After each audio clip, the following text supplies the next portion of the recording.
معزز سامعین کرام، شب برات کی حقیقت، شب فارسی کا لفظ رات اور برات نہیں کہتے، تو اس سے میں بہت بیزار ہوں۔ یہی سے پتا چلا کہ اس کی کوئی حقیقت نہیں۔ اس رات اجتماعی ذکر کرنا، اجتماعی دعائیں کرنا، قرآن خوانی کا اہتمام کرنا، قسم قسم کے کھانے حلوے پوڑیاں تقسیم کرنا، اسی رات 100 رکعت یا 1000 رکعت پڑھنا، اسی رات جو ہے وہ مردوں کو احسار ثواب پہنچانا، مردوں اور عورتوں کا مل جل کر قبرستان جانا اور وہاں اگر بتیاں جلانا، اسی طرح آتش بازی اور اگر پٹاخے چھوڑنا، اسی طرح یہ عقیدہ رکھنا کہ ہمارے پیاروں کی روحیں آتی ہیں، پیاروں کی روحیں آتی ہیں، مولویوں کی روحیں آتی ہیں، تاکہ آپ ان کو اچھے اچھے کھانے پکائیں۔ اسی طرح اس رات کو عید الاموات یعنی مردوں کو عید کہنا، اسی طرح مردوں کی آمد کا گمان کر کے روح کا استقبال کرنے کے لیے اپنے گھروں کو، مسجدوں کو اور قبرستان کو سجانا، میرے بھائی اس کا قرآن و حدیث میں کہیں ثبوت نہیں ہے۔ وہی کام کریں جس پر نبی صلی اللہ علیہ وسلم کی مہر ہے۔ رسول اللہ صلی اللہ علیہ وسلم نے کیا فرمایا؟ بخاری کی روایت، من احدث فی امرنا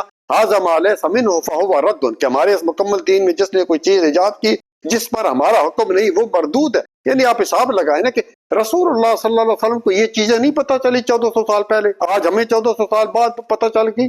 بہت بڑا یہ الزام ہے رسول اللہ صلی اللہ علیہ وسلم پر۔